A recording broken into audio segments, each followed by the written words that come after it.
The speed of Bollinger. Kika viwanjani. Chama katu through pass. Wow.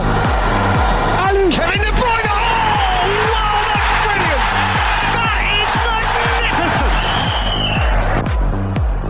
Asante sana mwenzangu, hujambo na karibu. Jina langu ni Musa Brian Edaki. Shirikisho la soka la Kenya FKF laongoza juhudi zake za kubadilisha soka ya ngazi ya chini baada ya kukubali kufanya kazi na baraza la magavana ili kuimarisha ukuzaji wa vipaji na kuboresha miundombinu ya soka kote nchini. Ushirikiano huu uliojadiliwa wakati wa mkutano kati ya rais wa FKF Hussein Mohamed na mwenyekiti wa baraza la magavana Ahmed Abdullahi utaona serikali za kaunti zikishirikiana na FKF kupitia mkataba wa kawaida wa uelewa unaolenga kuunda miundombinu ya moja kwa moja ili kukuza maendeleo ya soka nchini. Standardization of affiliation fees across all the counties will cover collaboration with respect to referee training, coaches training. We need, as FKF, together with the county governments, to build on the software, and that is the leagues. And kwingineko, kocha wa Junior Starlets Building Odemba ataka posho za Starlets zilipwe kabla ya kampeni ya WAFCON. Ametoa wito kwa serikali na mamlaka za mpira wa miguu kulipa timu hiyo posho zake kabla ya kombe la mataifa ya Afrika ya wanawake WAFCON mwaka 2026, akisema malipo hayo yataongeza ari ya wachezaji kabla ya mashindano ya bara Afrika. The girls have not received their last allowances for the past 2 matches.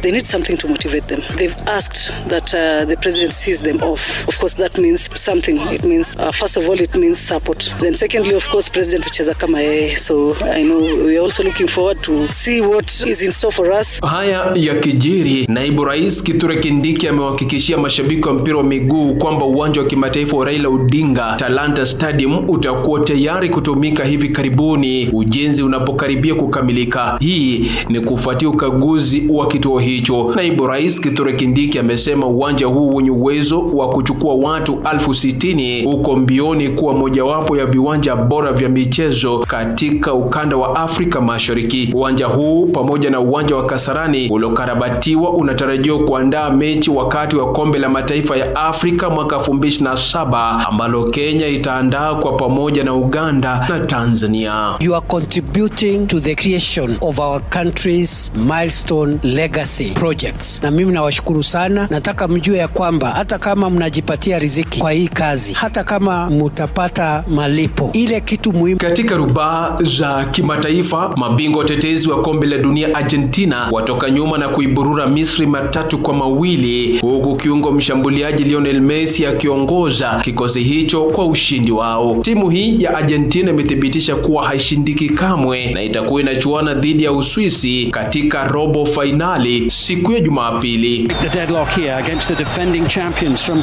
Argentina. It's a decent ball in and they have broken the deadlock. Tala sending it forward. It's Zico. It's 2-0. 2-0. This time it's going to stand. Looking to start to turn it in their favor and they are back in the game. Argentina right back in it.